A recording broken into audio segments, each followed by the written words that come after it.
Hey friends, welcome to this week's video. I apologize for any explosions you heard because I'm shooting this on the 3rd and there's a lot of stuff going on in Boston. So if you hear some fireworks, my bad. Can't do anything about it.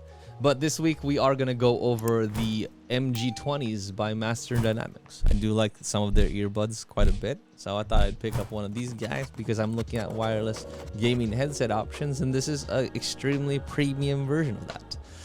Not for everybody, but definitely sexy. So I don't want to spend too much time on the intro, so let us go into the specs and see what I like about this.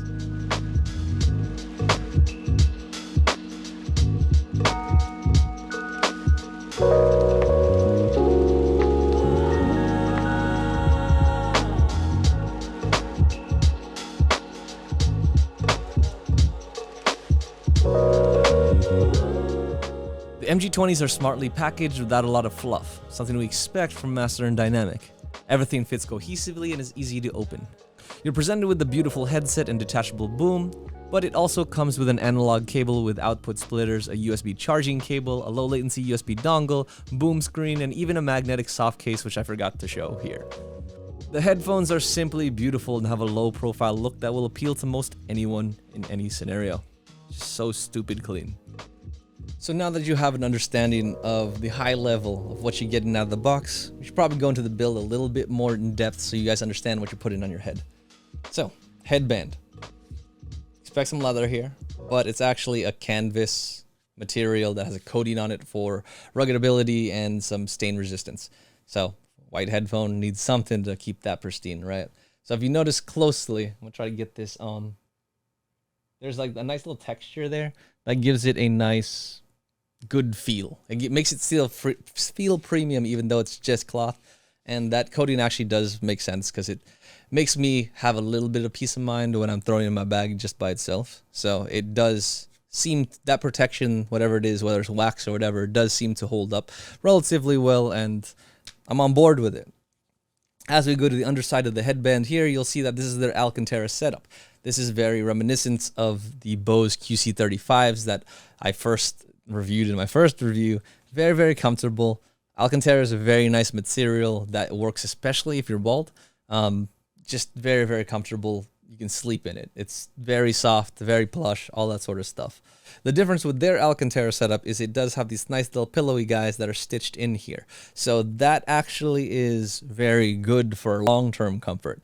So while an Alcantara setup is nice, if it's just one big cushion, you might get some pressure points because it will, flatten out, or it might shift according to how long you've been listening to it. So like over time, over age, that padding can shift. Having this stitched in pillow configuration keeps those in a little bit more and they don't shift around. So you should have a more consistent feel on your head over the age of its life.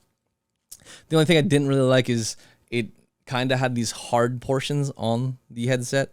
I wish that Alcantara pillowy thing was all the way around, but I understand that because these sliders must live and house in those areas. So if you want that adjustability, you need a hard structure to keep it in there. So I'm not going to hate on it.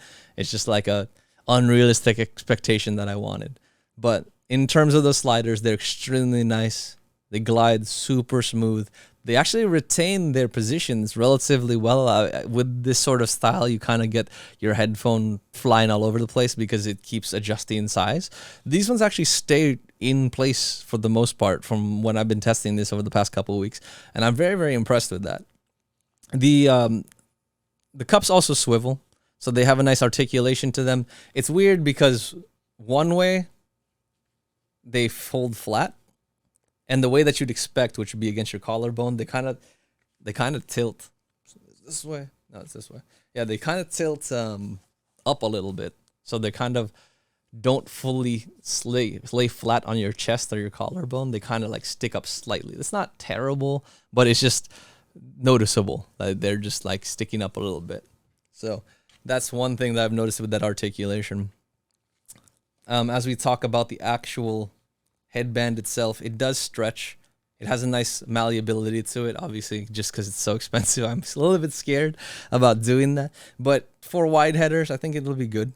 We'll get into fit slightly over the next section here, but overall, I think the headband is constructed nicely, and the way that the cups are set are good as well. As we move on to the ear cup, these guys are lambskin and beautiful. I love lambskin just because they're so soft and supple.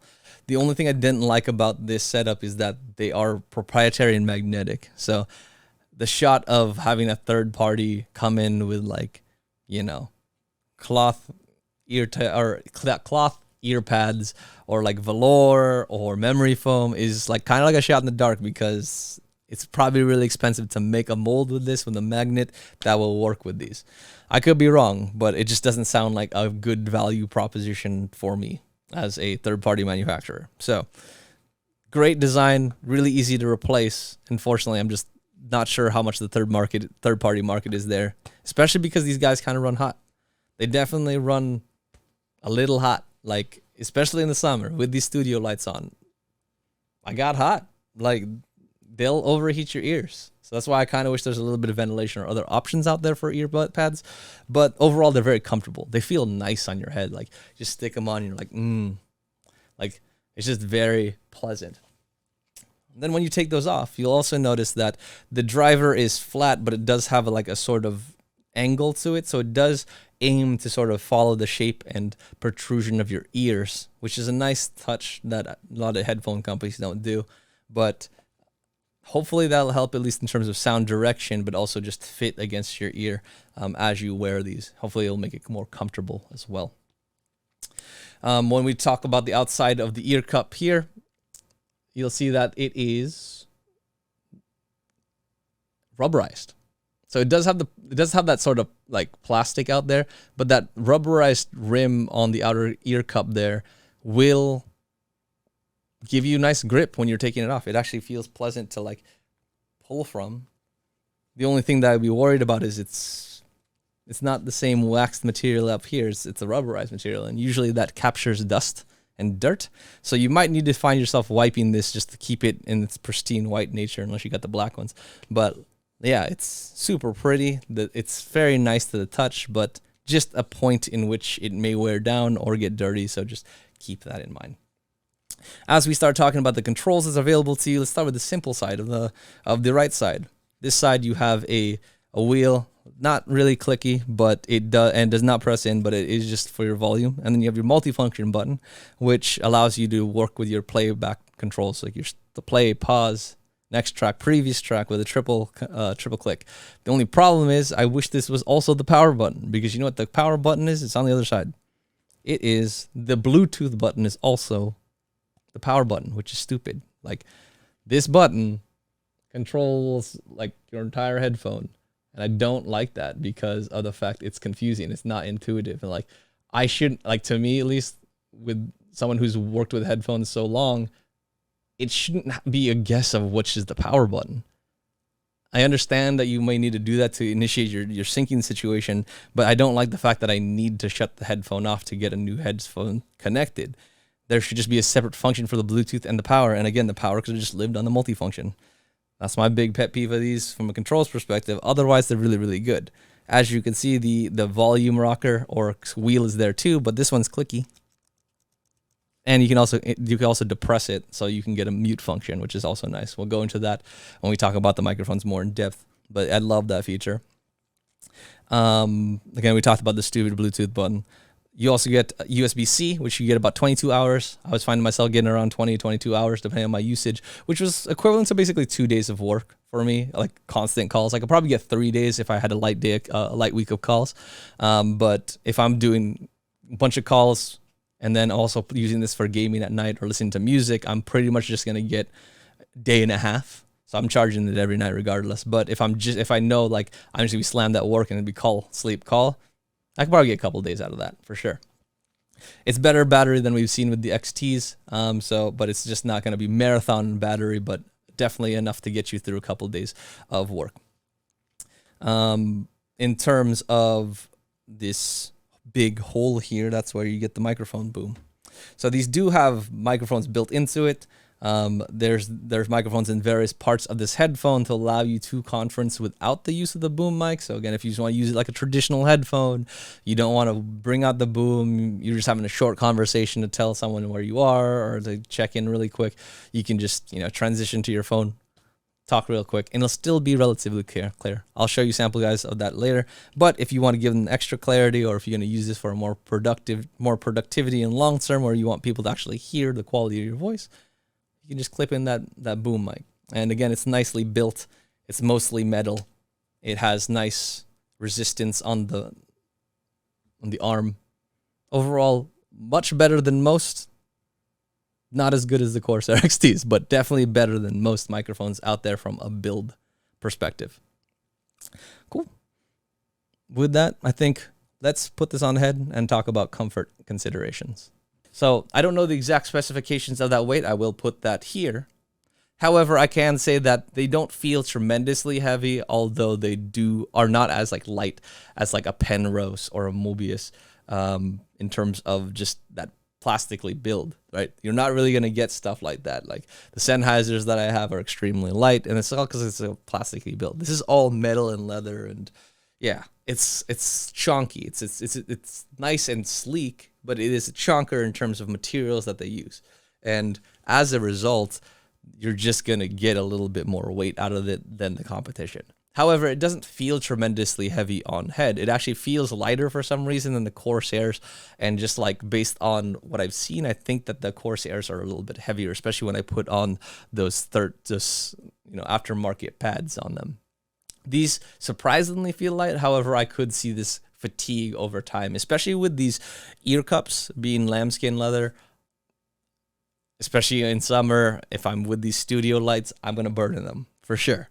It's just going to be something that happens. So again, third-party cups or ear pads are going to be hard to come by, but if you kind of run hot, these will run hot on you. I'm pretty sure most people will feel that overheating sensation, so that's something to consider.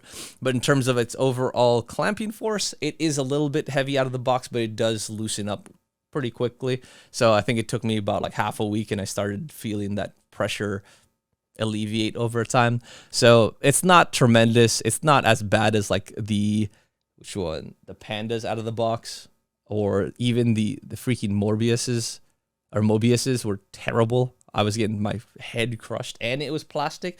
At least these ones have the benefit of being clamped with lambs on your face. It's not as bad, but in terms of that, you will have to deal with some clamping force initially, but it does ease up. If you are a wide header, it does have some flexibility to actually accommodate for you. It does articulate, obviously.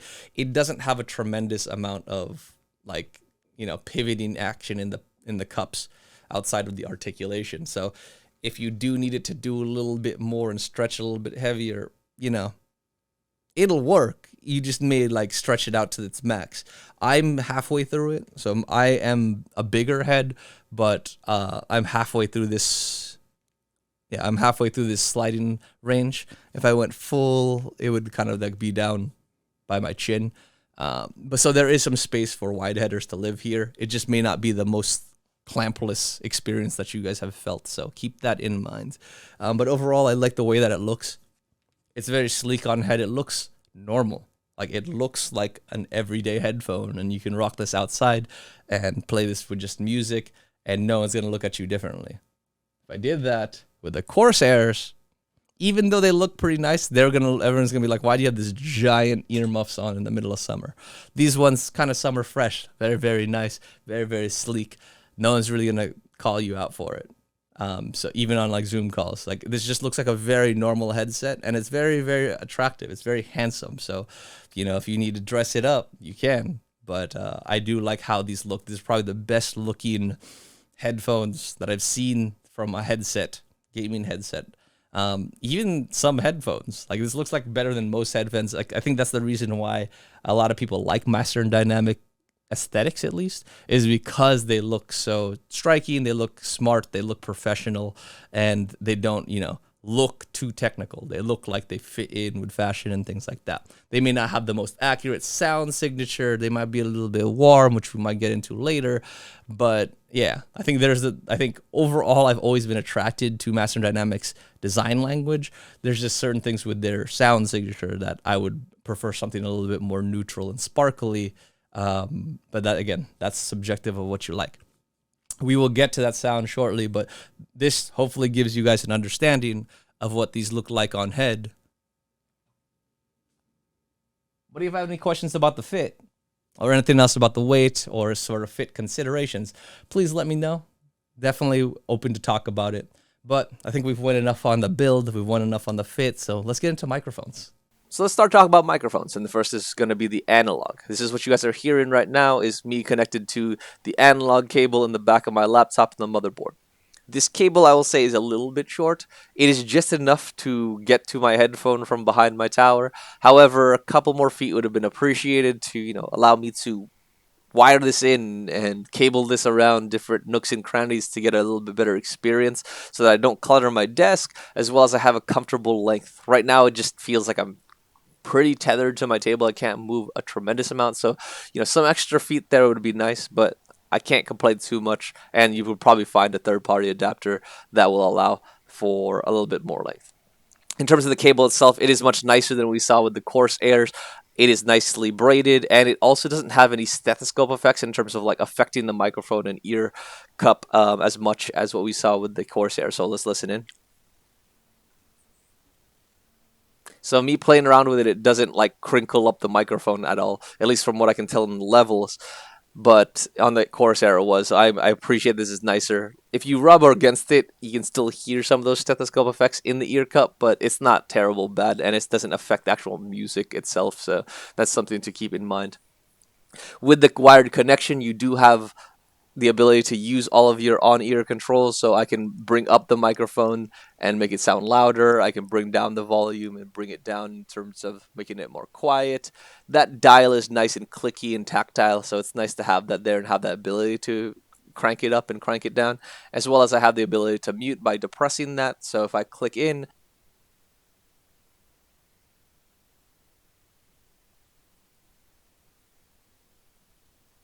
as we go back onto non-mute, I will say that that light is a nice implementation of that mute light. Unlike the Corsairs, which had the giant ring that was extremely bright, this one's a subtle red light on the corner of your eye telling you that you're on mute. You don't have your audience seeing that you're on mute. You don't have any of that sort of stuff. So it's not a large indicator. So some people might want that. But, every day, this is probably a little bit less annoying than what I've seen on other mic lights and things like that. In terms of the overall build of the microphone, it is quite nice. I will say that it's all metal. It has nice, like very like smooth to the touch feel, as well as it has nice malleability. So I'll try not to blast you guys' ears with movement, but it has strength and resistance there, so I can move this into many different shapes. So it affects, I can actually have a hold on where I want that microphone to be. So like while we're here moving the microphone around, like let me show you guys how it sounds away. So this is again how this would sound further away if you want some space in your voice. The more traditional 45-degree angle that most people wear theirs at, and how the spacing is. And then if you want to have a little bit more intimate sound and hear a little bit more texture in your voice, you can bring it close to your mouth. You guys can tell me how this sounds, as well as which one sounds the best from this microphone. But overall, I like how it's been implemented. The thing about the actual sound of it is where the surprise is it's thinner and not as detailed as the Bluetooth, which is not expected because generally it's the opposite. Usually when you use analog or wired connection, you have a little bit more data passing and there's less compression and all that sort of stuff. So here it's really thin, and it is a cardioid mic, I will say that. So it's going to be thinner than the XTs for sure. So it's going to be like unidirectional. It's just going to pick up my voice. It's not going to get all of my ambient noise of like my keyboard strokes and my air conditioner, all that sort of stuff, which is nice in terms of that. But as a result, you're going to get a more compressed tone, as well as a more robotic just robotic features in your voice that you would normally not get on like a traditional microphone. However, it's weird because it's just more seen on the wired connection. You can hear how thin it sounds, how like emaciated that sound is, which is not what I would expect because every time I've had a wired connection on most other headphones, it improves the quality. So this is something that you'll have to see when we move on to the Bluetooth section, but just wait until then. You do have also have the option of unclicking this. So if you don't want to have the boom mic, you don't want to have all that flavor, you just kind of want a little bit more headspace, you can unclick it, and even in the wired connection, you still have access to the other microphones that are on this headphones. That's very nice. You're not tied down to this if you don't want to, or if you just want to have, maybe you're not broadcast, anything, and you just want to use it as music headphones and you pick up a phone call. You don't have to bring this back out and clip it back in. You can just get away with this if you're trying to have a short conversation. So it still sounds relatively good in terms of clarity, and again, it's going to be more focused on your voice, but this will probably bring in a little bit more noise because it has less directionality to it. It is just dealing with your voice coming in through space, so it won't sound as intimate. It probably brings in a little bit more ambient noise than it would with the boom mic, but I definitely need to bring this over to the Bluetooth connectivity. But I will make a caveat here because usually I'm used to companies making their headphones like USB C or USB A compatible where I can use it through that connection to get a much better quality. For these MG20s, they don't give you that option. So this is just a charging cable. This is not a make my headset into a wired headset thing kind of deal. It's just charge me. Um, as well as it does come with a dongle, 2.4 gigahertz wireless dongle for low latency connectivity. However, However, this one doesn't work for me for some reason. I tried to make this work on my laptop, my PC.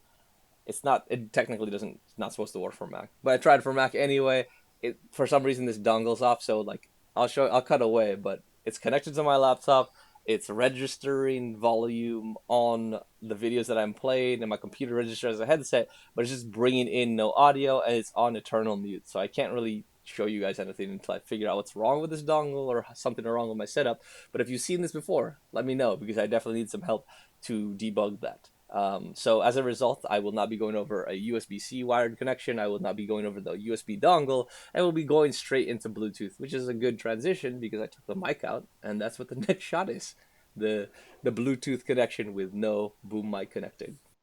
All right. So for the external microphones, so might as well just go outside and talk a little bit about the looks of this stuff as we reach the sun, which probably will be overblowing this entire shot. However, I will say that these headphones look normal. I don't get weird looks because everyone thinks it's a gaming headset and it's overly big. It's just very nice looking.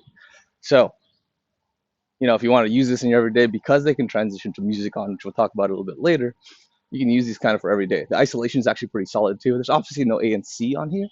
However, can't hear all that much, maybe some wind here and there, especially when music is playing. It's pretty well isolated. So I'm going to say that these would be good for like everyday headphones as well. But you can also tell me how these microphones sound because I did remove that, what is it, external microphone. So these are just the onboard ones. So let me know how this sounds and then we'll switch over back inside. All right, we're going to stay outside and just do this different day, different mic, right? It's all good.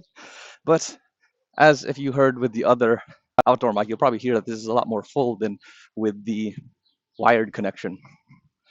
Essentially, I actually don't mind this at all because of the fact that despite there being all this ambient noise, I'm pretty sure you guys I'm coming very clear because of the fact that this is a unidirectional cardioid. And with that, I'm going to get some extremely, I don't know, good quality from it. So I wouldn't be stressing too bad about that from the wireless perspective because you don't really have a degradation in quality. In fact, you get better than wired. So as I mentioned before, you get all the same features as you normally would. Mute.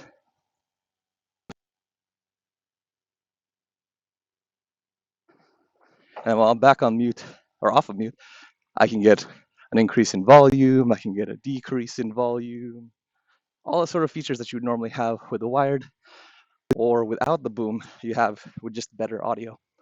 But hopefully that gives you guys a good understanding of what this sounds like, and that you guys can go from there around what you think about the microphones. But definitely we can go into audio from here and see what you guys think about that. All right, as we get into the sound, it's definitely warmer. I'm not going to say that it's neutral, but it does have a lot of nice boom. And because this is a gaming headphone, this is going to reproduce bass better than I've seen on most headphones, for gaming at least. It packs a nice punch. Again, it might be a little bit warm in terms of the overall signature for music, but if you're talking about action and movies, this has really tight bass, and it doesn't get muddy even through a lot of different dynamic changes in the songs or the scenario inside the game. So it does end up transitioning very well across genres. I did find that it has a lot of space randomly. Like, I wasn't expecting as much as it sounding so spacious. And again, this is without the 7.1 on. It just had a weird wideness to it. It's not completely wide, not completely open. But when I have listened to some of these other headphones out here, like, they don't sound this wide, especially like stuff coming from Sony or Sony that's like you know, close back. They don't sound wide like this. And randomly, I'm getting that through this headphone. So I definitely think that there's some validity in that sound signature for gaming.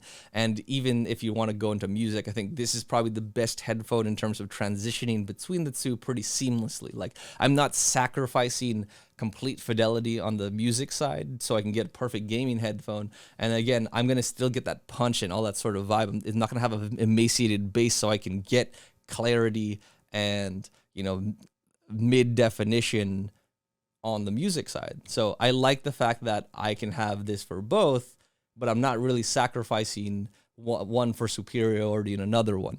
This does both extremely well. It does music, you know, respectively in terms of like big punchy music. If you like EDM and rap, you'll like this headset. If you're looking for something a little bit more mid-focused, it's not going to be there. It's not going to sparkle for women vocals all the time. However, you have someone a little bit more sultry, like Amy Winehouse is going to do perfectly fine for voices like that. I would say that it obviously is going to be more V-shaped, but it's not losing out on all of those mids that like you'd expect on a more fun headphone.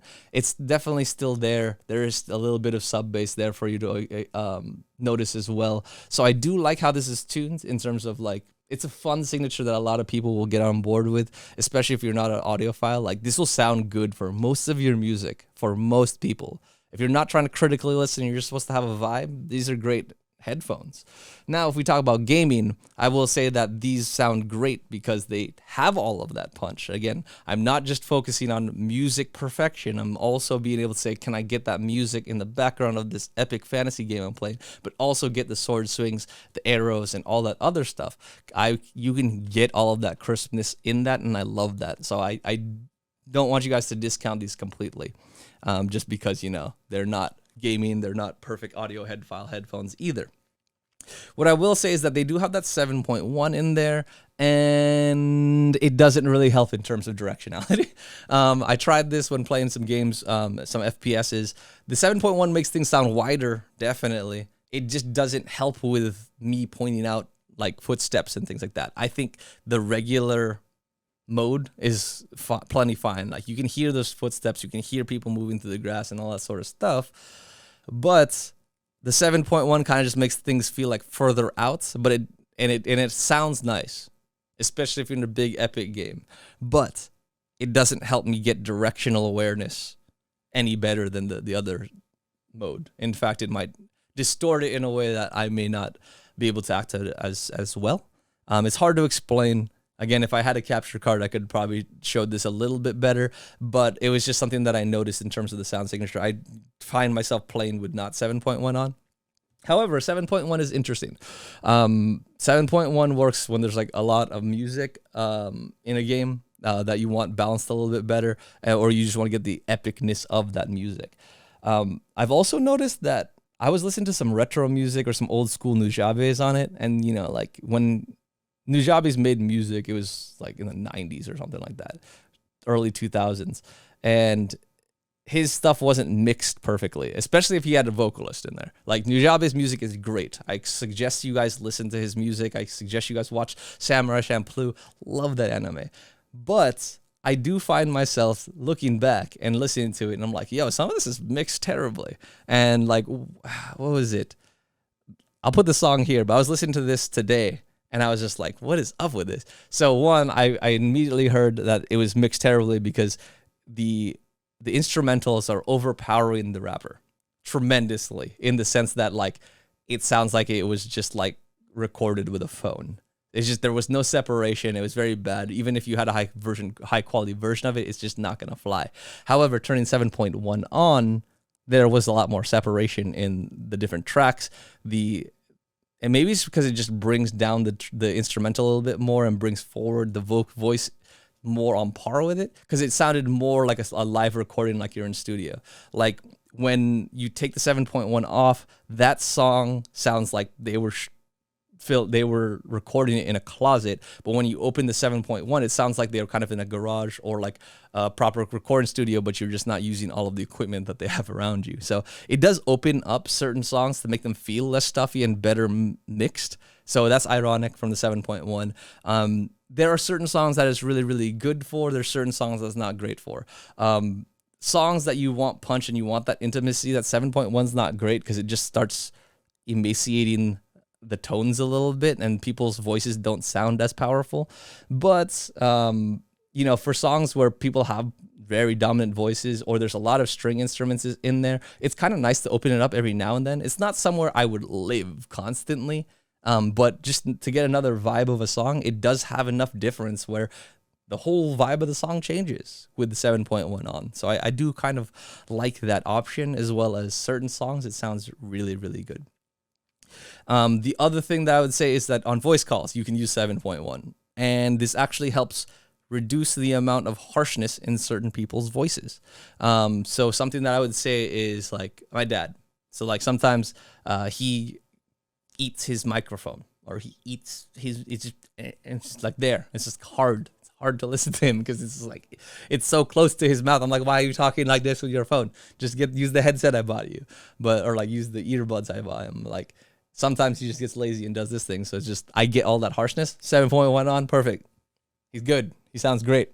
He sounds further away and he sounds very crisp. I like it. That's a weird connotation with that in terms of like that actually working for voice calls, but it had a benefit. But yeah, I think overall the sound signature is really good. Mixes between phone calls, music, games, a bunch of different stuff. Again, guys, I know it's not going to be perfect from an audiophile perspective, and it's expensive to say that you shouldn't do that, but I can't knock the sound signature for what it does. Gaming, you're going to be extremely happy with. And then for music, as long as you're not looking to like analyze that music in depth and you have other headsets, which I'm assuming you do if you're spending this much money on it, and if you care so much about a neutral sound, I'm pretty sure you have DACs and wired headphones and something like that. Let's be real. This is a wireless set of headphones that are built for gaming, or supposed to work for gaming, by a company that focuses mostly on like fun-tuned headphones. It's going to work for gaming and it's going to work for music that doesn't need analytical listening. So, you know, I myself like a neutral sound, but when I think about purpose of a headphone and what it's going to be used for and like certain different demographics, it just makes sense. Again, I get it. It's really, really expensive, and there's a bunch of different options out there. But if you really care so much about it, I would say that you'd probably just want to use a wired headset, right? Like you'd probably just want to use a wired option, like just audiophile headphone with a mod mic on it. That's probably what you're looking for. But if you want an all-in-one package where you can transition into it, you can use it day to day, you can just pick it up to go get coffee, like this is going to cover a lot of use cases from a sound perspective. So let me guys show you some samples. I'll do the wired connection. I'll do the Bluetooth connection. I'll do it with 7.1 so you guys get your own thoughts on this. And then we'll wrap it up. But hopefully these sound samples help you guys understand the sound signature.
And of course, you can always sync this with your Master and Dynamic app on your phone. However, there's really not that much to do here.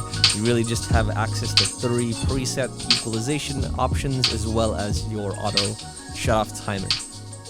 I wish they did more here, but they don't. You know, they could manage multiple devices. You could do more granular EQ, but they just don't give you it, and that's pretty consistent across all of their headphones. So, kind of disappointed here, but that's what you expect from this kind of application.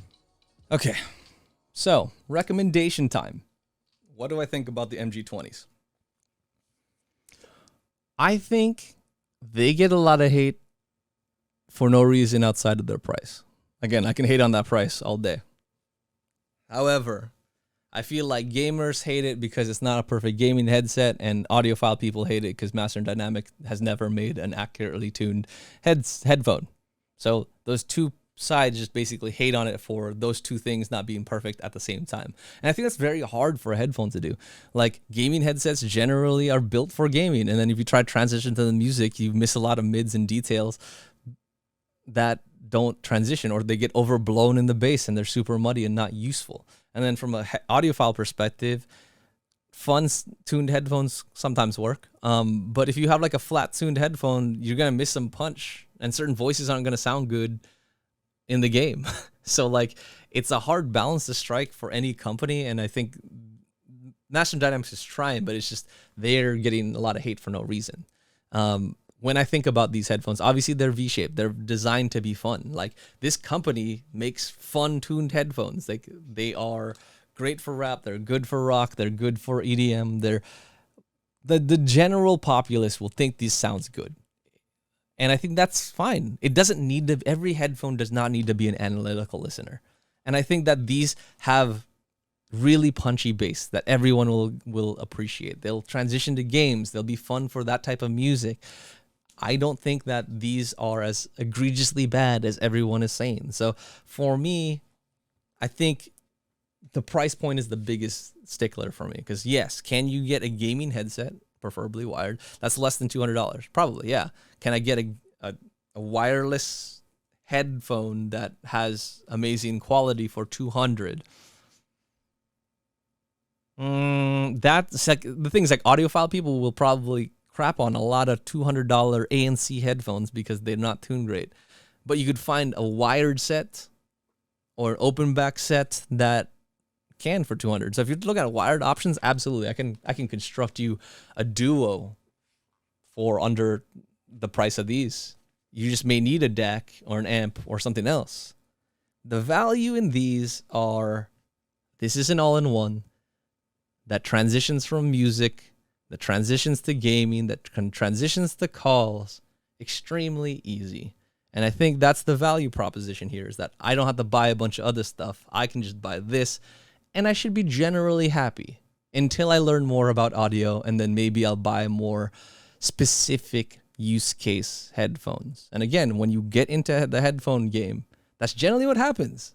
No matter how good your headphone is, you end up buying warm headphones. You end up buying more neutral headphones. You buy headphones with more mid pronunciation. Like, you buy a bunch of stuff. Like, this is the reason why when you talk to audiophile people, you watch those videos online, they have a bunch. They have like hundreds of IEMs because they like different times and different things. It's like, they will maybe say like, this is an easy go-to, but they're not going to throw away and sell all their other ones because them, as listening to so much music, may want something specific at certain points. So I think for a general purpose headphone, this does a great job, and a lot of people will be happy for it. I think you can transition this into a lot of different parts of your day and not have to think so much about, is this perfect? You'll have fun playing games. You'll have fun dancing around with this for music. And you can take it for calls. And the voice is going to be very tuned into you. So I think there's a good value in there. Am I going to keep this? Probably not, because of the price. And again, as I mentioned, I'm not all super fancy. I'm fancy, but not super fancy in the sense that I need a aesthetic headphone for calls. I prefer something that would be bigger it will help me with a little bit more marathon comfort, as well as the fact that if I need something for headphones, like for music, I probably wouldn't be using my gaming headset anyway. I'd be using some of my other headphones that I have available. If you're looking for audiophile option. I know that a lot of people talk about using this in data for like a wired headphone with a wireless mod mic. Again, it's another thing to charge, but that combination will give you that mix of like gaming and audiophile. However, if you're looking for a pure gaming headset that has like seamless connectivity, a bunch of reliability, there's a bunch of different options out there. And for me, I'm still probably going to rock with the XTs because of the fact it just has better connectivity and reliability. Like that's the easiest headphone I've seen that from a gaming headset that could connect to anything that I throw at it, as well as the fact that I didn't have any sort of QC issues. Obviously with these ones, I haven't been able to test the dongle because it was broken or doesn't work out of the box, but the Bluetooth still is good, but it's not the most beneficial thing. It's not the easiest thing to set up in terms of the gestures and everything. So I still think the Corsairs are better. And then the microphone, despite it having that omnidirectional like presence of talking, like everything can be heard, still is better. This just sounds a little bit better. So like from a conferencing and gaming perspective, but probably the Corsairs. But these still are great, especially if you don't have other headphones out there and you want to splurge a little bit for an all-in-one solution. Definitely, not something to knock on. And, the more I think about that, it's like someone who needs good conferencing and someone that will have fun with this music signature or the sound signature of these headphones and that is into these aesthetics. This might not be for me. I kind of know who this might be for. Please hold.